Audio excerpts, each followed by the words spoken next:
Hey, Tom here, and I'm a professional miniature sculptor who's been working in the industry for over 20 years, sculpting for companies like Reaper Miniatures and WizKids, as well as many others. But one of the things I love to do most is teach others how to sculpt miniatures. I hear from people all the time talking to me about their challenges with miniature sculpting, and one of the biggest things I've heard, there's just been a slew of these coming in recently, is having trouble getting started. Sometimes it's you don't know where to start when you're just getting into this hobby, and other times it's just getting to actually doing the work of sculpting. Now you might be looking at me and thinking that I don't have that struggle. Well, I'm here to tell you that's not true. I struggle with it as well, and that's why I wanted to talk about getting back on the sculpting saddle today with you as I show you how I kicked the dust off literally my digital sculpting tool Wacom and got back into doing some sculpting in order to have my Farmer Gamut miniature ready in time for Adepticon. But before I show you that, I want to remind you, if you want to get into sculpting miniatures and don't know where to start, go ahead and click the link down in the description below and get my ultimate quick start guide to sculpting miniatures. It's a great resource that you can follow along with no matter where you are in your sculpting journey. And I'll also send you updates anytime I have other things going on about sculpting miniatures.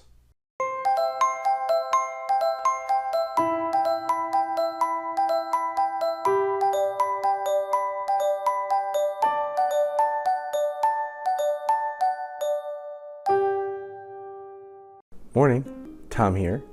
I just got out of bed and it's a little after 5. You can see I still have my bed head. And today I wanted to kickstart my morning to get back into sculpting. I've got a miniature to finish for Adepticon for my demo of the Goblin Menace, and I haven't sculpted in a couple weeks, as you'll see in just a minute.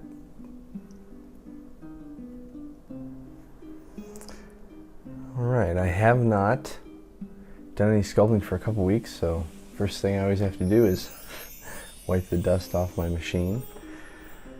A lot of the biggest reason for that is I have been working on getting all the prototype stuff done for the Goblin Menace demo, which has been a lot of miniature painting, some modeling, and other various traditional sculpting things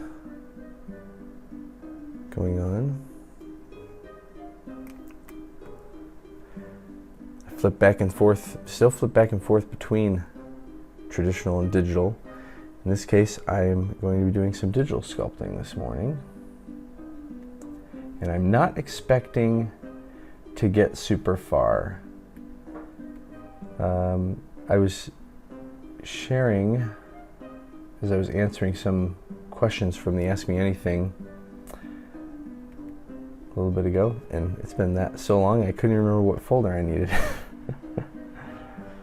Alright, so anyways, I was sharing how when I'm trying to get stuff done and sculpt and work, that it's good to just do a little at a time. And I spread myself a little thin. I like to do a lot of things, and so I'm not constantly focused on being here every day sculpting as much as I would like to. But it's important, especially when you've kind of gotten out of the groove, to do what you can just to get the ball rolling. So first thing I'm going to do, I've got my Wacom Mobile Studio Pro 16. This is what I sculpt on. I love this because I can take it with me anywhere. It's a fully fledged computer, and but it's a tablet all in one. It's a great machine, very sturdy, and it has served me well. I got it right after completing the Goblin Menace as a reward for all the hard work I put in on that. So the first thing I'm going to do, it's hard to talk and think at the same time. I'm going to get, I have a little template here, a folder structure that I use whenever I start sculpting anything. So I'm going to copy that. I'm going to call this Farmer Gamut, which is the name of the miniature I'm going to get started. Open that up. And in here I've got a couple base folders just to save myself some time. I don't have to recreate those every single time. I put reference for sculpting that I might do, concept art, descriptions, things like that. STLs, this is where I'll save those digital files once they are ready. And then videos, if I make little turns, take pictures to share around for my own use, or if I'm working with a client. And then a Z tool folder. This is where I'll put individual Z tools that I make in ZBrush. And then out in this area, it's just going to be the general project. I'm going to go ahead and rename that to Farmer Gamut. Oops, and I don't really need it to say scale 20. That's take way more time and detail to discuss what that means than is relevant to this video. All right, now that we've got all the boring computer stuff out of the way, we'll go ahead and open the file, which will launch my ZBrush.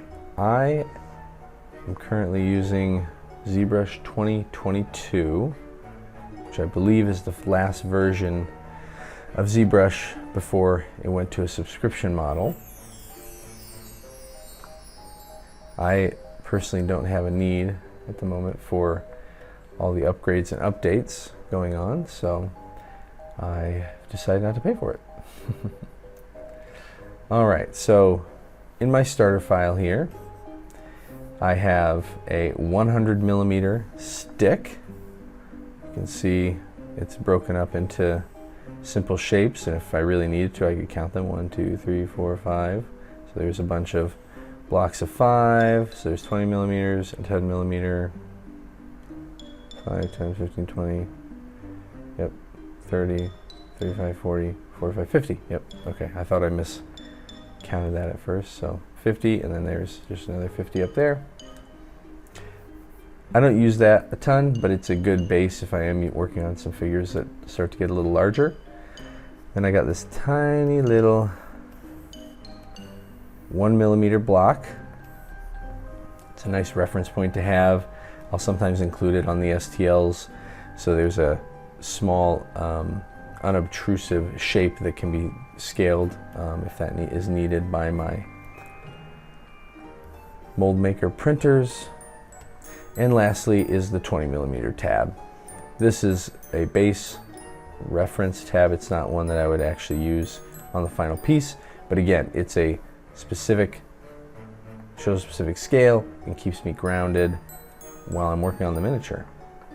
I also have a 50mm base in here. Again, that's not a typical miniature size. It's a little bit bigger. I think I probably had this in here from an old file that I did, but I keep it in there because it's another reference of scale. I can easily adjust this to make a fake or a mock base for the miniature, but for the most part, it's not super critical.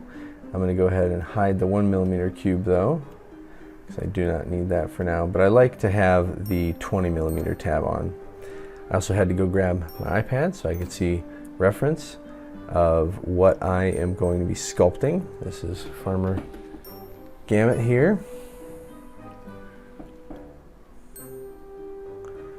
Little farmer that the goblins will be menacing and trying to steal his crops.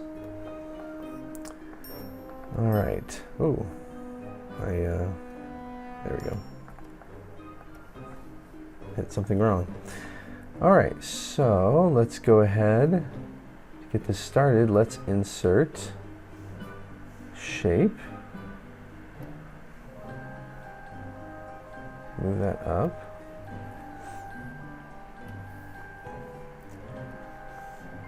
I do a lot where I start with circles, or sorry, spheres, in order to do my sculpting here. So actually, I will point out one thing. I mentioned that I did scale 20, so that has to do with what unit scale I set for my world to help keep me honest about the size of things. And so what that will allow me to do is get some good measurements. So let's duplicate that and rotate it. The reason I'm doing this is I'm going to use it as a basis of how tall I should make this figure. So the goblins, I think, are about 15 millimeters tall.